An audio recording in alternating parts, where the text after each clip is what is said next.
Yes, good morning, everyone, and welcome back to the Football Tribe UG channel. Robert Kesakos is your usual suspect. Welcome back to yet another live broadcast on this beautiful Monday morning, the 13th of April 2026. It's 37 minutes past the hour of 9 a.m. here in Kampala, Uganda, where we had a very early morning downpour, but now the sun is out. It does promise to be a good and beautiful day.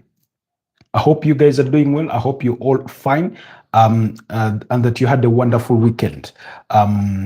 Depending on how things went for you in as far as football is concerned. Then also, I wish to say good afternoon, good evening, and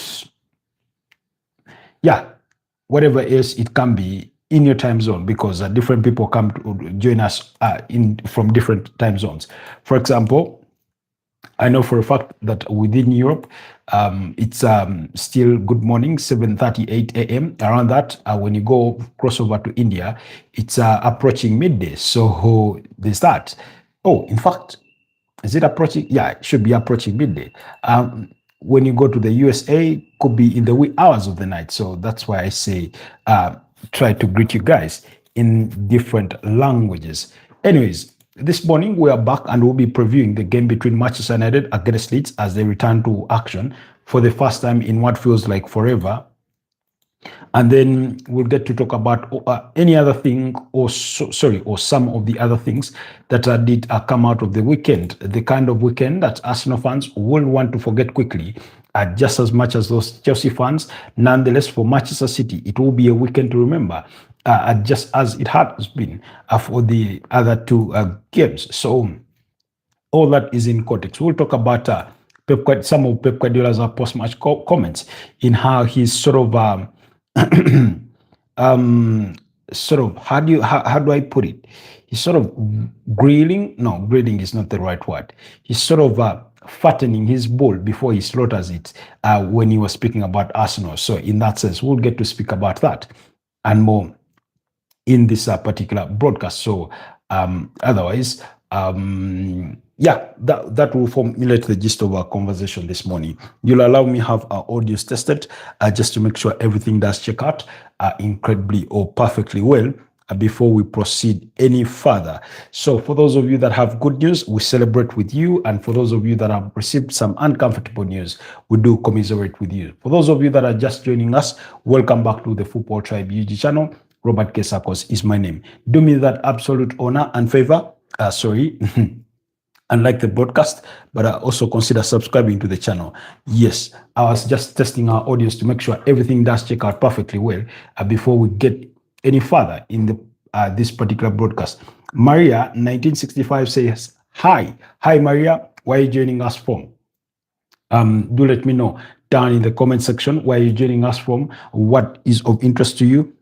I am subscribed. Thank you so much, Maria, for your show of kindness. So, guys, kindly consider subscribing to the channel and help support the Football Tribe UG community to continue to grow. As we are at we now at 4,000 subscribers. We'd like to make it 5,000. So that's the objective.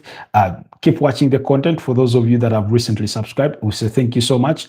And yeah, keep it locked on here. So the weekend. Oh, you say you're from the Philippines. Okay. Philippines. How is Philippines? How are things going down there? The last time I checked, you guys had gone to the polls, and I don't remember what the results were at that time of asking, but I hope everything went well for you guys. And I remember one of your former leaders had been jailed or something like that. Anyways, that's not a footballing matter. So I just wanted to let Maria know that I've had a thing or two about Philippines. Anyways, so Manchester United will return to action tonight at 10 p.m. East African time in what feels like forever. Someone got in a car crash in our place. Oh, sorry about that. We hope they are okay. And if they did not make it, we can only wish their souls to rest in peace. So, in what feels like forever, Manchester United will be returning to action against the 15th placed Leeds United. Man United seeking to put a gap between themselves and Aston Villa, who are level on 55 points, with Aston Villa coming in 4th place and United in 3rd place. United having a better goal difference and a game to spare in as far as things go. So they will be looking to move to 58 points with a victory against a very stubborn Leeds United. Leeds United is one of those teams that you can't just, fly your way past. Daniel Fakir has gotten some things right, albeit he's also gotten many wrong. They've lost 12 games thus far this season. They've won 7 and drawn 12. So they are one of the teams that draw a good chunk of games, just as much as Bournemouth. Bournemouth, I think, have drawn the most number of games at 15. And I think Leeds United possibly come second to them with 12 draws. So best in math, okay, that's good to know. For those of you that are just joining in, kindly like the broadcast, but also consider subscribing to the channel. And if you do not mind buying me a cup of coffee, there's a way to say thank you on the channel. So Man United last played a game of football about 23 days ago. Bye-bye, Maria. About 23 days ago, when they shared the spoils with AFC Bournemouth in a 2-all draw at the Vitality Stadium. Whereas on the other side, Leeds United, their last outing was a goalless draw against Brentford. And again, when you look at Leeds' recent form, they were in the last 5, where they've lost 2 against Manchester City and Sunderland. All the other 3 against Aston Villa, Crystal Palace and Brentford have been draws. 2 of those being goalless draws. Really, on the other side, Manchester United have only lost 1 in the last 5, winning 3 and drawing 1. So Man United in very, very decent form in as far as their last games are concerned. But nonetheless, take nothing away from this Leeds United, because for those of you that can't remember, the first leg at Aaron Road ended in a 1-all draw with Aronson scoring for Leeds, and just 3 minutes later, Matheus Cunha scored what turned out to be the goal that saw United share a point or salvage a point out of that game. Then when you go back in terms of the historical context of this fixture, it is a fixture that Manchester United, dominate, although historically it's a very, very contentious battle between these two sides. 31 Premier League meetings between the two sides, with United winning a lion's share of that, as many as 17, Leeds winning only 4, and 10 draws. So you can see that the draws are quite many in this particular fixture. And it comes at a point in time where Man United have been rested literally like forever. It can be a good thing, it can be a bad thing, depending on how you see it. How is it a double-edged sword? Is sometimes players lose their steam. They lose that fitness, match fitness, when they are over rested. On the other side, it could be the thing that makes them appear the freshest that they can be. They are well rested. It's been a long season. And when it comes to this point in the season, if you had given the other teams the option of having a 3-week-long sort of break away from football, I think a lot of big teams will take it to say, yeah, we need our players to recuperate. Maybe they would even go away on a training camp, maybe in some warm weather and things like that. We have seen, I think Manchester United went away to, was it Scotland? They did go away for a training camp, and that tells you how long they've had, because like I said, their last fixture was against AFC Bournemouth, and that was quite some time back. In that game, Ryan Christie scored to cancel out Bruno Fernandes's earlier penalty, while Hill scored an own goal to make it 2-1 at the time, before Junior Kropi scored to restore parity. It was a contentious game in which Manchester United were denied a penalty, while on the other side, Bournemouth were awarded one. Of course, Manchester United were also awarded a penalty in that one, but the reason as why I highlight it is because Bournemouth got a penalty in quick succession after Manchester United had an appeal of their own when it came to a penalty. So basically, that's what it is. Big Kisses says, when you say football, are you talking about soccer? Yes, I'm talking about soccer. That's Big Kisses. Hi, Big Kisses. Where are you joining us from? When you call it soccer, I'm inclined to believe you could be from the United States of America. because that's where it's predominantly referred to as soccer. We predominantly refer to it as football. Americans have their own version of football, which is described American football. It's more or less similar to a bit like rugby. That's their football. Now we're talking about soccer. So, tells you how different cultures are define the same things differently, in that regard of sense. So yeah. Oh, Jesus Christ. All along I thought I had cold water, but it is as hot as it comes.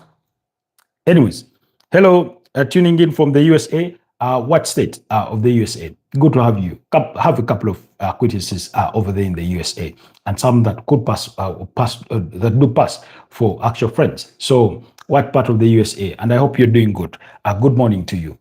Big kisses. So, Oklahoma. Oh, Oklahoma. Oklahoma City Thunders.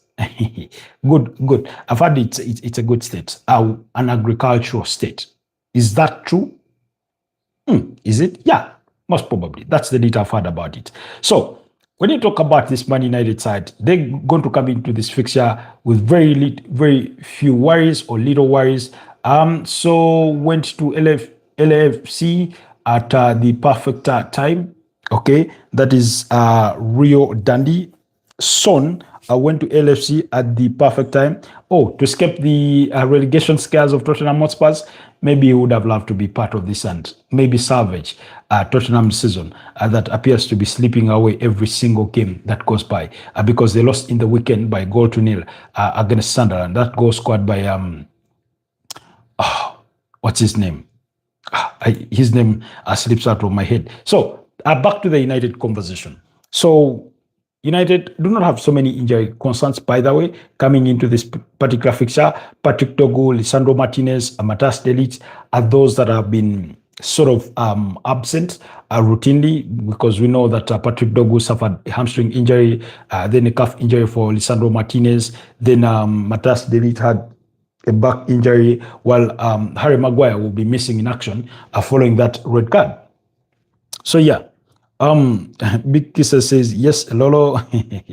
I think she does agree that anything or two about, the Oklahoma. So then, so expect Manchester United to then set up this way with Sonny Lomans in goal, Lenny Yoro possibly starts.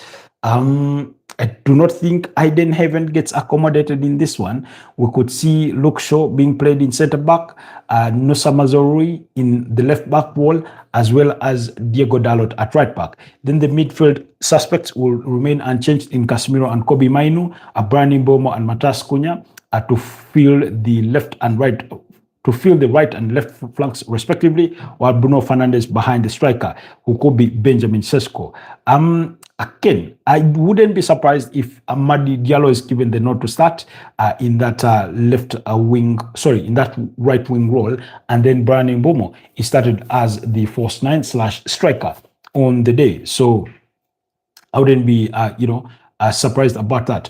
On the other side, expect Leeds, who have a couple of injuries, including Gabriel Goodmanson, one of their better players this season, Anthony Starch, Joe Rondon, Daniel James, Jaka Bijol, and Noah Okafor, who have had knocks recently. So Lucas Perry could be in goal, Ethan Ampadu in the back three, alongside Sebastian Bonawa, Pascal Struj, yes, to be in that back three, and then they go with Jaden Bogu, James Justin as their wing backs, and then you expect players like Shonong Staff, Ayetanaka. This one scored, I think, in their victory against West Ham. That was in the FA Cup, even though they needed extra time. Excuse me. But he did score to open the scoring in that one. Dominic Calvert-Lewin as well as Brendan Aronson. Those are the players that you should expect from the Leeds side. Like I said, historically, this is a fierce match. It has a lot going for it. Leeds away from home have not done really well. they've had their struggles. On the other side, Manchester United under Michael Carrick had sort of restored their reputation. They yet to lose a game at home under Michael Adrian Carrick. So that tells you how good they are, especially when playing at Old Trafford, because I think he's managed them through 10 games. He's won 7, he's lost 1 and drawn the other 2. So, and that loss was away to Newcastle. So he's yet to lose a game of football at home. Even majority of the wins have come at home, So I really feel that Manchester United are the stronger side in this one. Nonetheless, it is the Premier League. It does come with its own surprises. Any team can beat up against anyone. Leeds are very capable of beating up against Manchester United, but I feel the stakes for Man United are a little too high, despite Leeds having aspirations of fighting off any relegation sort of threat that could be, lacking in their heels.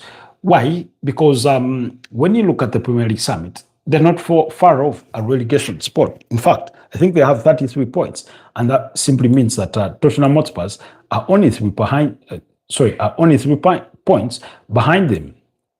Well, that then means that any slip-ups could cause them to sort of drop in the dead zone, and that's not the kind of thing that they would want. On the other side, Manchester United want to guarantee European football, because it would be quite the nightmare if it slipped out of their hands at this stage of the season. I do not anticipate, I do not envision it is going to slip away from them. I think Man United will finish within the top 4 quite comfortably well, and and European football.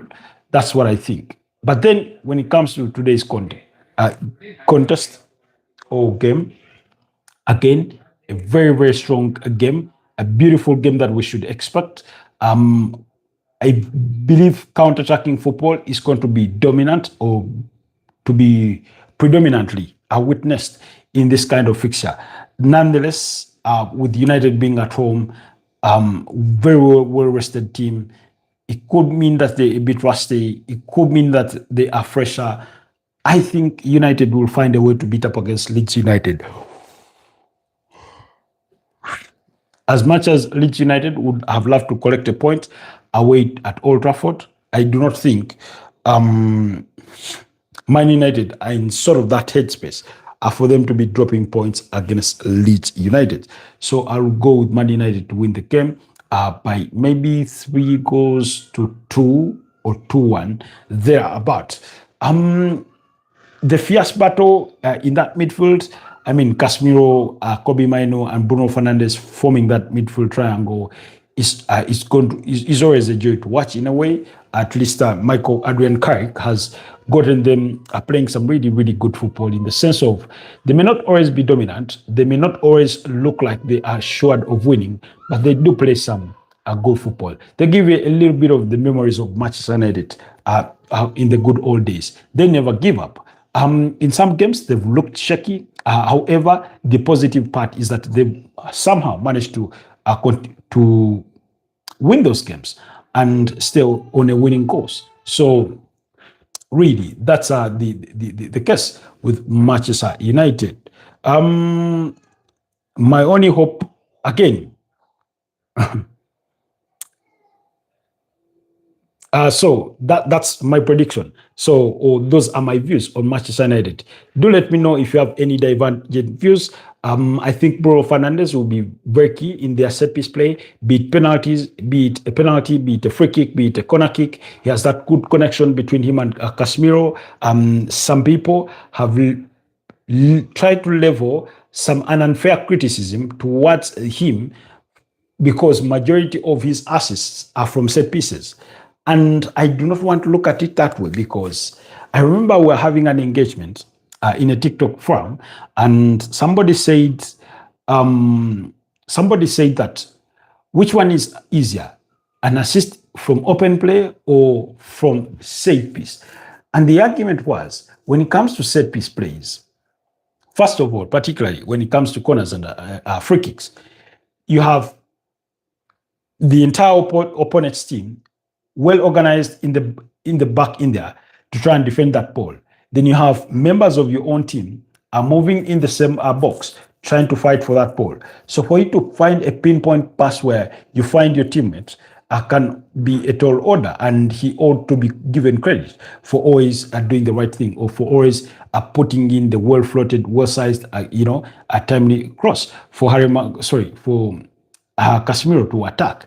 Then, whereas when it comes to open play, you can always play a through pass and somebody has to run onto that, and get there and things like that. Even though the other would say, but sometimes in open play, you must dribble past some players or past some opponents before you even make the assist. It's not an easy slice of it's black and white, but yeah, set piece plays are not easy. Otherwise, all teams get set piece plays. Why is it that not all players have as many assists, at least from set pieces, when it comes to free kicks and corners, where as well as perhaps even throw-ins, if Michael Kayode is anything to go by, for his heroics at Brentford this season under Keith Andrews, one of those players who has been quite very successful with this throw-in thing. Anyways, let's move on away from Man United. But yeah, let's move on. Quickly, before we go elsewhere from what transpired in the Premier League and the implications of it, is that Levante at 10 p.m. will also be up against Getafe, while Fiorentina and Lazio will come at 9:45 p.m. A very, very crucial fixture there for Fiorentina in regards to their fight for safety. Then quickly, over the weekend, like I said, you had other results in as far as the Premier League is concerned. We kickstarted match day 28.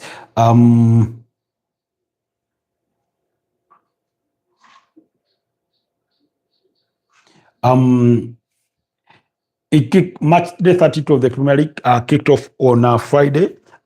As West Ham beat up against Wolverhampton Wanderers by 4-2. That result put West Ham out of the relegation zone. A bracer from Konstantinos Mavropanos, the former Arsenal and ex-Stuttgart defender, scored a brace in that one, as well as Castellanos, while Gerard Bowen was voted man of the match in that fixture. So, and then in the early kickoff on Saturday, Arsenal were condemned to a 2-1 loss against AFC Bournemouth, the kind of result that has received enormous levels of criticism. And by the way, all deserved, all rightly so. You see, Rio Dandy says Luis Suarez is keen on joining the Uruguay national team for the World Cup. Do you think he can play? Oh, yeah, I think he can play. He may not be your starter. He may not be your game changer per se because he's way past that. But you can trust him in a game or two, coming off the bench to maybe come and sneak in a goal, to come and nick an assist. He does play for Inter Miami. It's not like he's out of shape. He's simply out of pace. He's no longer the sort of Luis Suarez we all enjoyed to watch at Liverpool, at Barcelona, maybe slightly by extension at Atletico de Madrid, but prior to Liverpool, maybe at Ajax. So that's the kind of player that he is at the moment. He's more like he's had to adapt his game largely to the way you see the likes of Cristiano Ronaldo. Cristiano Ronaldo appreciating his age for what it is, and that he no longer has the pace that he used to have when he had just joined Man United from a Sporting CP.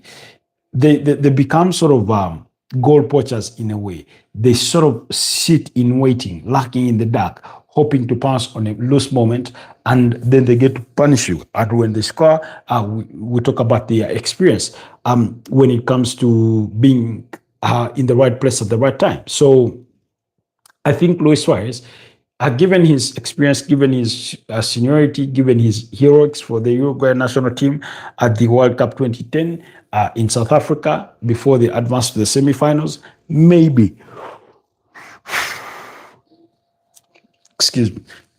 is worth it. The question would, however, be who are you going to sacrifice to accommodate Luis Suarez? I hope it does not come at the expense of some really experienced or even youngsters that are really, really capable as of things standing. Anyways, away from Luis Suarez, somebody asked me a question. No. I think I responded to it. So, like I was saying, Arsenal lost to AFC Bournemouth, and that result has received all levels of criticisms for Arsenal players, for Mikel Arteta. Now, yesterday, as Manchester City beat up against Chelsea by 3 goals to 0, there were images of fans drinking from an Arsenal labeled a bottle to say Arsenal are bottling it again. And I do not think, if any Arsenal player has had the chance to see that, I do not think if any Arsenal, sort of minder and their coaches have had a chance to see that, this is the time to respond. I do not think you need a bigger motivation than the mockery that Arsenal are receiving from rival fans to wake up and sort of get going again. Unfortunately for them, whereas there has always been room or margin for error, this time around, the risk on that margin of error is incredibly high. In other words, you do not often need to risk it. You simply need to do the basics. And when I say you do not need to risk it, I'm not talking about how they apply themselves on the pitch or how they play.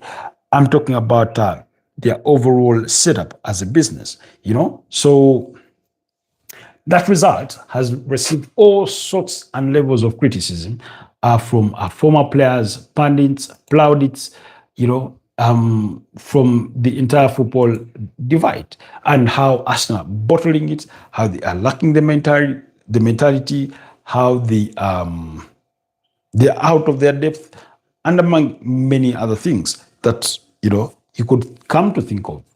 So, are they valid? Absolutely, they're so valid. One would say, well, you're being too harsh on them. No, we're talking about a 6-year project.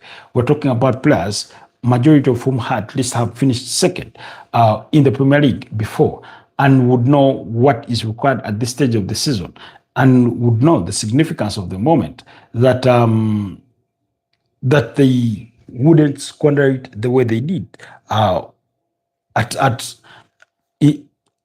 the Emirates Stadium. So, and I said this yesterday, had Arsenal's performance been excellent or very, very good in the form of attacking, creating lots of chances, and then the other goal side, the George Petrovic is being a very, very good goalkeeper, behaving like prime Gigi Buffon or Casillas, I'd completely understand. But unfortunately for the Gunners, that's not the case. That's not how they applied themselves. You have a team that went and looked at Pep Guardiola's side on how they beat Arsenal and realized we can't beat them using the same method. It was a simple copy and paste with a few tweaks here and there for AFC Bournemouth to get the better of Arsenal. We're talking about a Bournemouth side that managed to beat Arsenal home and away last season. Arsenal had won the first leg fixture by 3-2. Excuse me. But then it reminds me of another point that I've been making all season, or during the course of this campaign. If your opponent drops points and you do not capitalize, it's going to come and back and bite you. So basically, that's what is happening to the Arsenal. They've had a chance, opportunities to extend their point tally, but they couldn't. And now suddenly they're in a bit of a difficult spot. Like I said, my prediction would be that Manchester City game in hand could be probably played the week after this one. So that's next week. Why? Because this week we have Champions League football, we have UEFA Europa League football, we have UEFA Conference League football, and by the time we finish that cycle, you cannot summon a Crystal Palace to play that game, especially knowing that we'll be going into the weekend for match day 33 of the Premier League. So there's all that to think about. So the results from the weekend have validated a lot of people in thinking that Manchester City are still the team to beat compared to Arsenal. It's given Arsenal, some people out there represent Arsenal, the disappointment I've seen a one staunch Arsenal fan saying he's done with European football. He will stick to Sports Club Villa, and that's all he will support. That gentleman is a former AIGP. Former AIGP. What's his name? Hassan Kasinje, yes.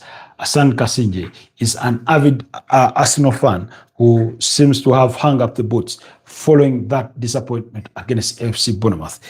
They had hoped that if the West went to the West, maybe they would salvage a point in that game.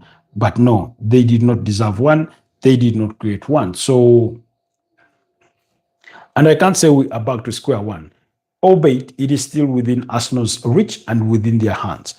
Like I said, the same way people are saying if Man City win all their remaining games, they'll be crowned champions. The reverse is true for the Arsenal. The question is who is going to win next weekend is tie. Not that it is finite or ultimate, but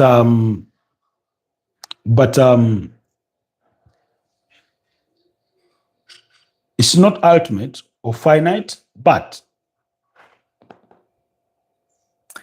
it would give the sort of message that Arsenal would need if they were to win that game, because they need confidence, they need to pick up their rhythm, they need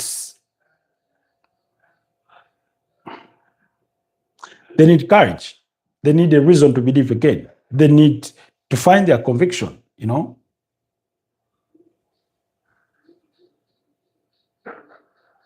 So they need all that. And the only way to get it is by returning to winning ways. It looks like, or it appears like, the victory against Sporting CP did not do the magic. But nonetheless, I also want to see Arsenal enjoy themselves play. I want them to take risks in the final third, not in their own half, because they're fond of that. They're risking it all at the back in terms of they're risking it all at the back in terms of playing those build-up passes, sometimes very close to the opponent, and sometimes you're left gasping, you know, because somebody has summoned it. Now, Mikel Arteta ought to take responsibility. And I do fear for him, by the way. I do fear for him. 6 years in, or by the end of the season, it will be almost 6.5 years into the tenure with Arsenal. And you sort of struggle with two things. I don't know if it's the mentality of the players, the mentality of the coach, but one thing is with absolute certainty that I will not give up on that team or give up on them. So when you look at it, you have a lot of inexperienced players that do not know what it means to win anything, like a piece of silverware. Players who do not know how to tie their shoelaces. You have, basically, it's a combination of different things. Because at this stage in the season, that's when they should be looking to suffocate teams. That's when they should be looking to choke on teams. You know, remember what they were doing at the start of the season? Yes, they were already scoring many, but but they were very good at defending their leads. And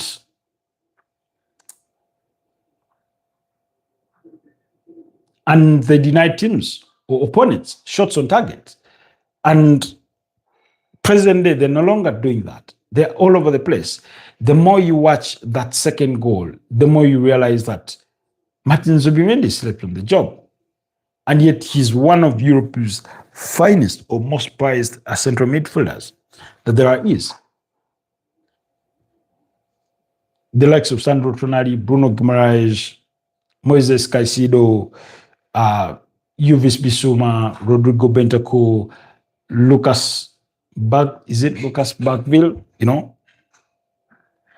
When you look around, these are not the kinds of... So,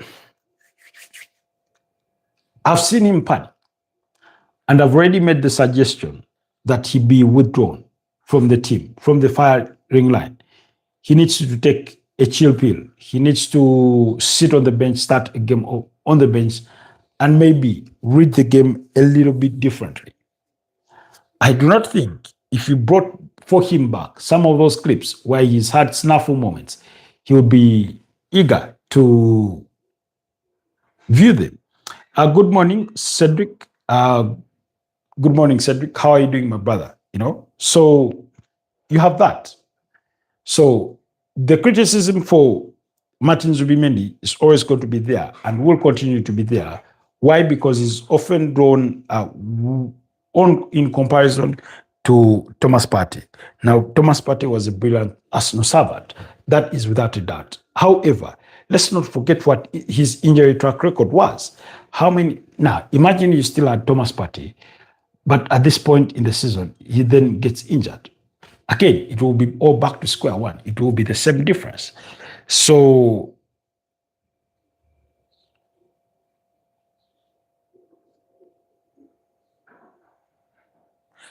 you need all that. You need to put all that into consideration for a moment, So, yeah. And, okay. Cedric says, breakfast with the expert. Thank you so much, Cedric. So, I don't know. I've had this feeling, knowing that Mikel Arteta as a manager does not have the sufficient experience in winning a league, in winning trophies. I've always thought to myself, is there a world where it is possible for him to speak to some of these managers that are not within the Premier League, that have won things, that know how to deal with this sort of final bend of the season, how to go about it in the sense of, do you make a phone call to Jose Mourinho and say, look here, mate, I need your help. How do you go about this period? My players are, I don't know, are feeling a bit timid. They are low on confidence. We're not doing ABCD right. We are failing on the basics of the game. And then, of course, and that has little to do, in that sense, in terms of speaking to those managers that have the experience of winning, has very little to do with the idea of, let's say, how Arsenal play on the actual pitch. It's about how do you motivate this team, given the recent 3 results out of the last 4 fixtures, those results being losses. How do you go past that? How do you bounce back from that? We know that they lost to Man City. They went again to lose to Southampton. Now they lost to AFC Bournemouth. Now, these are 2 small teams. These are 2 small teams. We're talking about Southampton from the Championship. We're talking about FC Bournemouth, who between November and December did not win a single game of football. So do you make a phone call to Jurgen Klopp and say, look here, mate, I understand you're a former Liverpool gaffer, but look here, mate, Liverpool are not in the Premier League title race, but help me out, hear me out here. He may have won 1 league title only in his 9 years with Liverpool, but one, he knows a thing or two to compete with Pep Guardiola. And that's what Mikel Arteta is dealing with. But more importantly, how does he handle his business internally? Because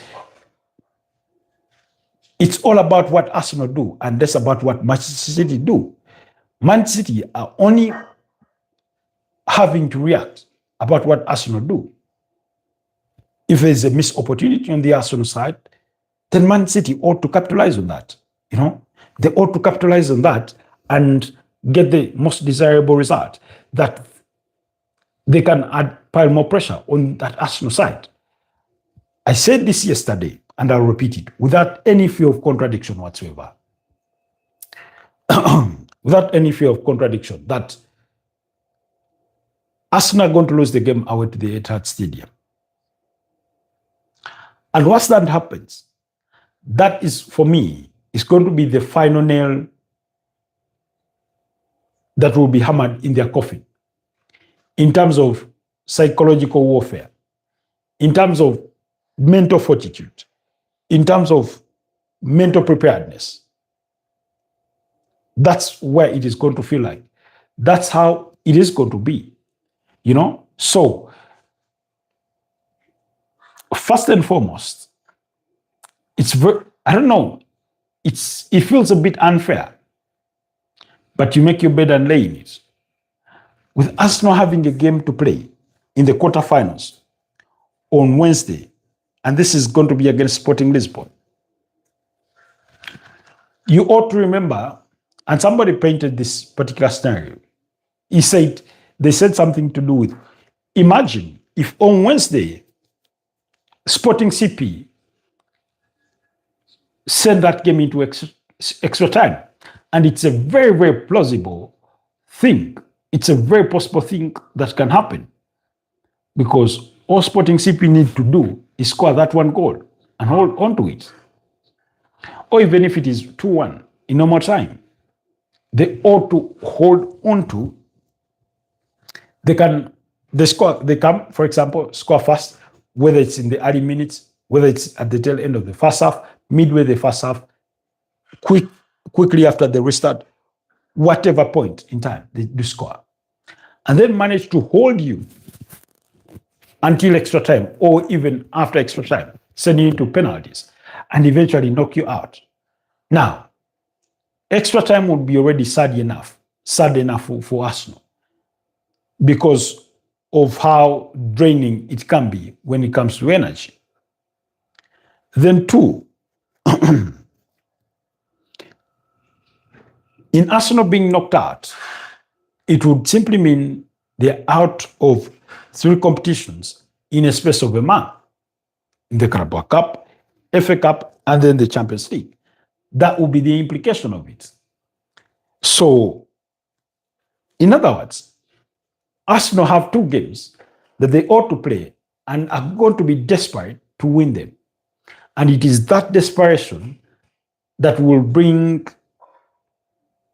the pressure, and they will collapse away to pressure,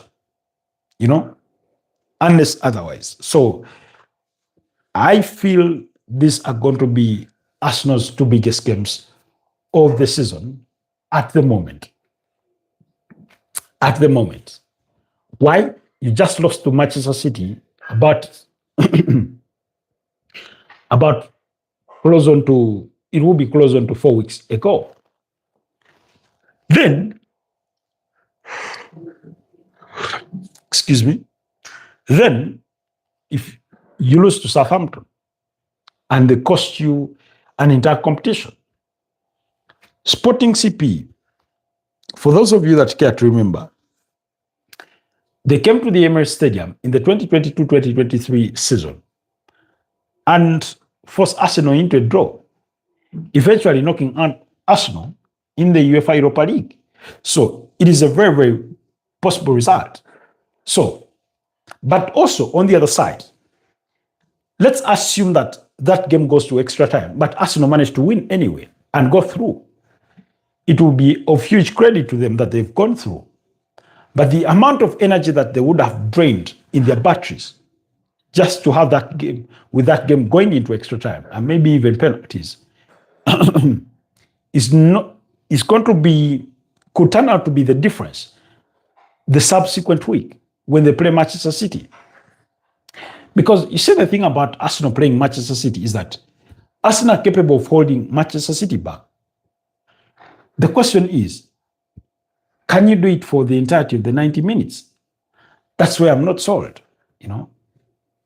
You can defend against them, maintain a very, very disciplined shape, defend conservatively well,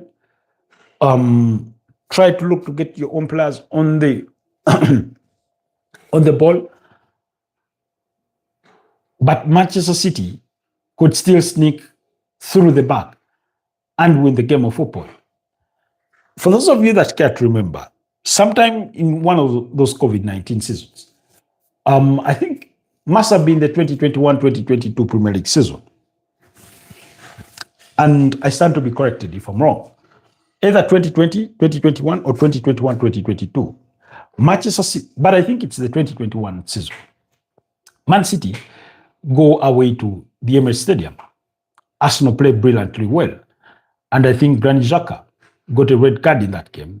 Then Arsenal had played really, really well. Eventually lost the game by 2-1. So what does that tell you? Is that next weekend is going to be about discipline. You know, Cedric says that's a good point. Sporting, that's a good point. Sporting has to keep the defense tight as they are one goal behind at the same time. If they score very early, it plays in their favor psychologically, and Arsenal will doubt. Exactly. Well put. Well put, Cedric. Thank you so much. Now, in that particular scenario, because first of all, in a knockout competition like the Champions League, whether you're in the lead, whether you're all square, whether you're behind, the last thing you want is going in the reverse fixture and conceding fast, regardless of whatever point you may concede fast, especially when your lead is slim, especially when you're all square. Worst of all, if you're already being led. So Sporting CP will know how bad it will be if they went to the Emirates Stadium and conceded fast. And I think they're going to play in a manner that is slightly conservative to try and prevent Arsenal from, scoring. But also, they'll be very intentional going forward, knowing something that Arsenal too know, but just do not know how to exploit or how to go about. And what's that? That's the risk of going forward. The one thing I appreciated about Sporting CP in that first leg was they attempted as many forward passes as possible, as many as attempted breakthrough passes were concerned. They were not always successful, but the show of intent was there, that we need to keep going forward, that the only way for us to score is to risk it and try and play that penetrative pass. Cedric adds on to say, in a scenario of Arsenal being eliminated, their only goal will be the Premier League win. So they can be putting more energy and will rather than focusing on the Champions League semi-finals. Now, Cedric, you paint a good picture, but at the stage where things are at, particularly for the Arsenal, I do not want to believe that's true for them. The other day I was telling you that in the aftermath of Manchester City drawing against Nottingham Forest in that 2-2 draw, I did a video on this channel saying or explaining why Manchester City's to explain why the Premier League title race was far from over. But also, in the same space of time, or shortly after, I did a video on why Manchester City's UEFA Champions League exit would turn out to be a blessing in disguise. Hear me out on this one. By the time that happens, they had draws against Nottingham Forest and West Ham, a 2-2 draw and a 1-1 draw. Now, in winning the game against Arsenal, that was their first confidence pill. But I made the argument that their UEFA Champions League exit, even though undesirable, was a blessing in disguise for them. Why? When you assess Manchester City's entire season, it's not been that good. That's the fair point. Pep Guardiola has constantly communicated he does not feel his team has been ready enough to compete at the highest level. But nonetheless, they will keep fighting. So, what that meant that this so-called Manchester City team, who you think are not being good enough this season, have been relieved of the UEFA Champions League pressure. They would have wanted to remain there and competed. But had they gone through, they would be the ones facing Bayern Munich. You know? So now that they are out of that picture, what that meant is that more resting time, more time to recover post a match, more time to welcome some of their players out of injury, and things like that. So they can beat Arsenal in the Carabao Cup final, and it felt like a dose of vitamins.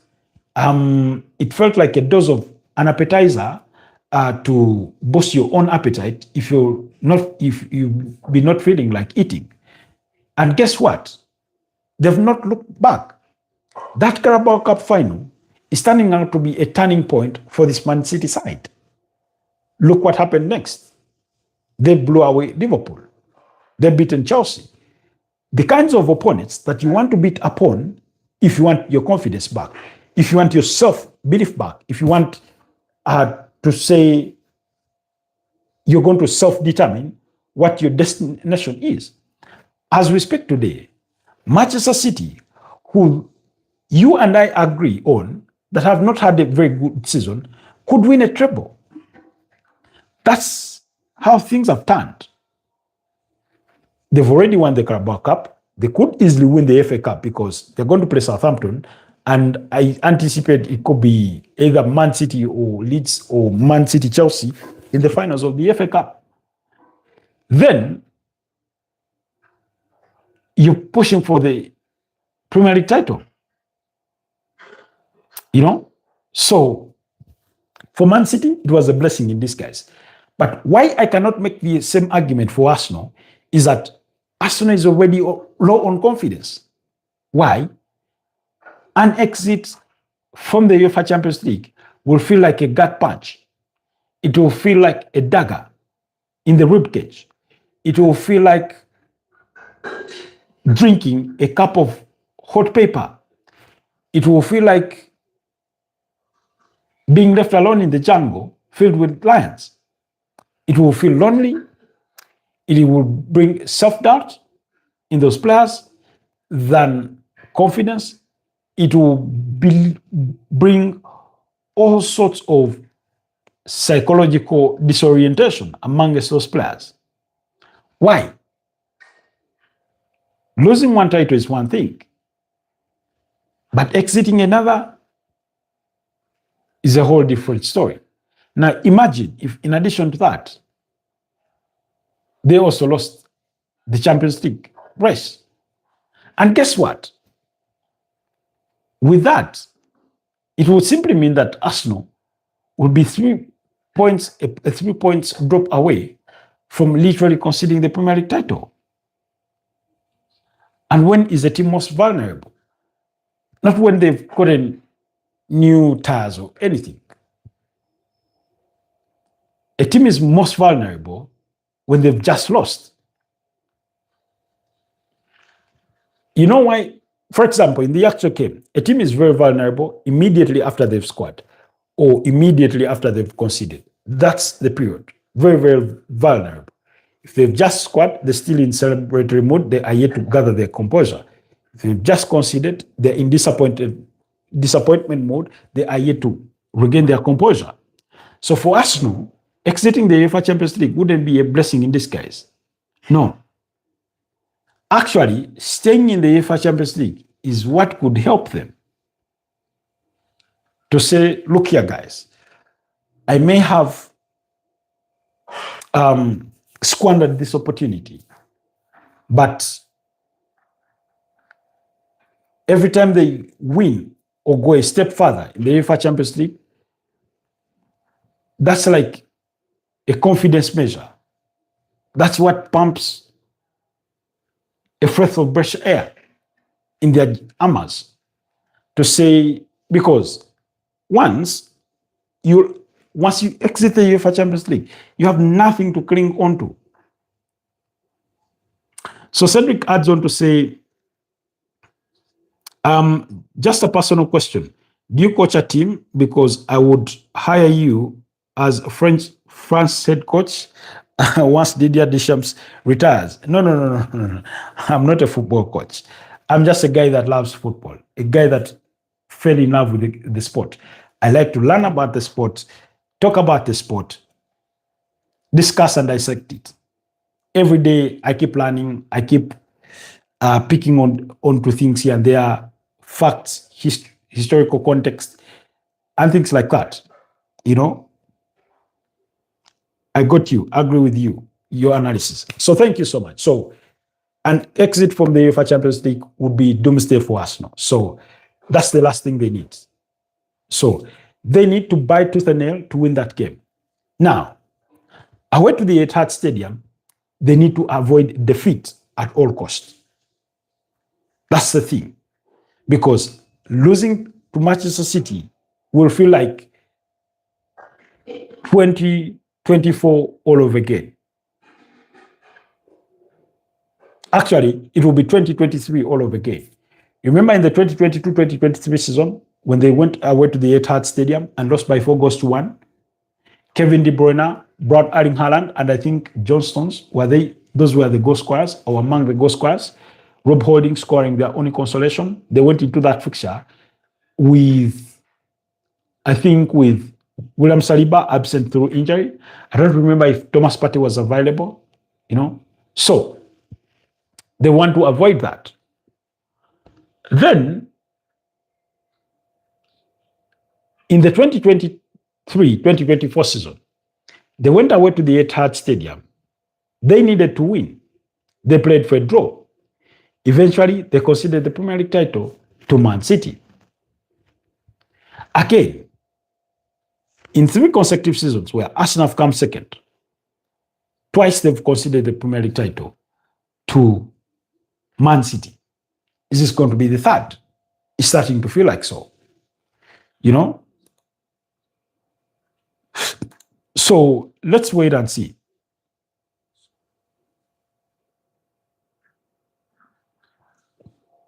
This is Shia saying by the end of next week, Arsenal could be out of the Champions League and just 3 points ahead of Manchester City, who still have a game in hand. Or they could be in the Champions League semi-final and 9 points clear at the top of the Premier League. Fine margins. You see, that's the possibility of both worlds. If they knock out Sporting Lisbon, they're into the semi-finals of the Champions League. If they go away to the Etihad Stadium and beat up against Manchester City, they are 9 points clear, with Man City having a game in hand. But if you are an Arsenal fan, that would be the ideal situation. That would be the dream result to get, That would be the dream result to get. Meanwhile, the subsequent week after next weekend's fixtures, there will be midweek games. Why? Because we have FA Cup games to play on the weekend of the 24th and 25th, around that period. So please bear that in mind. Okay, Cedric says, okay, let me see. I have to leave. Great to get your expertise. Catch up with you soon. Thank you so much, Cedric. I wish you a blessed day and a wonderful rest of the week. So yeah, so that will be Arsenal's context. That will be the expectations that lay upon them. So, but winning away to Man City will be a huge confidence booster. Like I said, they've not won away to Man City in a long while. They've drawn the last two fixtures away to Manchester City. Right now, they're not playing like they are even capable of getting a draw away at Manchester City, but they will be hoping against hope, that yeah. So we'll have to wait and see.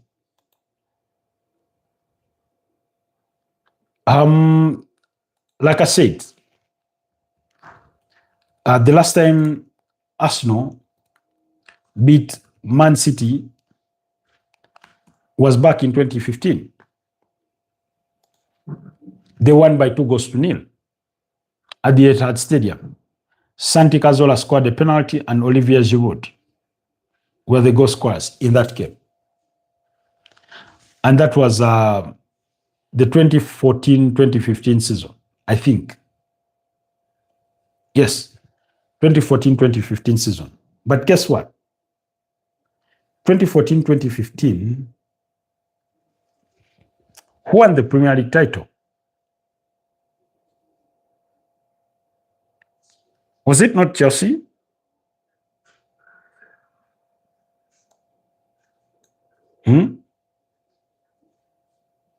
No. Yeah. I remember Chelsea emerging champions. That's what I remember, to the best of my recollection.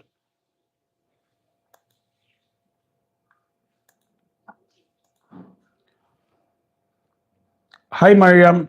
You're my Ugandan friend. Hi, Mariam. How are you doing? Yeah. Chelsea emerged champions that season. Arsenal finished third, with Man City second.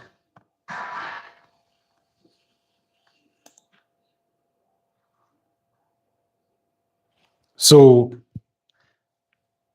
how is Egypt? So, the teams are very, very much changed. That time you had Joe Hart, Martin Demichelis, Vincent Kompany, Gak Ritchie, Pablo Zabaleta, David Silva, Fernando Ruiz Rosa, Fernandinho, Frank James Lampard, Sergio Kun Aguero, James Milner, Stefan Jovetic, Jesus Navas, Edin Dzeko, you know. Those are some of the players you had on the Manchester City side. On the side of the Arsenal, you had players like David Ospina, Leroy Koscielny, Pamet Saka, Francis Coquelin, Nacho Monreal, Hector Bellerin, Santi Cazorla, Ramsey, Sanchez, Oxlade-Chamberlain. You know, things have very much changed. And Arsenal have not won the game ever since. In fact, they've not beaten up against Pep Guardiola away from their own home turf, apart from the game at Wembley. Egypt is good too. Okay, that's good to know. Even though you join us at a time when we are signing out, I have to run for a meeting in the next couple of minutes. Okay. So thank you so much, Mariam. Thank you so much, Cedric. Thank you so much, Big Kisses. Thank you so much, Rio Dandy. Maria as well was with us earlier. Thank you so much, guys, for having been part of this morning broadcast. Let's catch up again tonight when United will be playing Leeds. So have a beautiful rest of the day. Do not forget to join as a member for only about $2.5. I'm sure you can afford that. Thank you so much. Until next time, stay blessed. Bye-bye for now.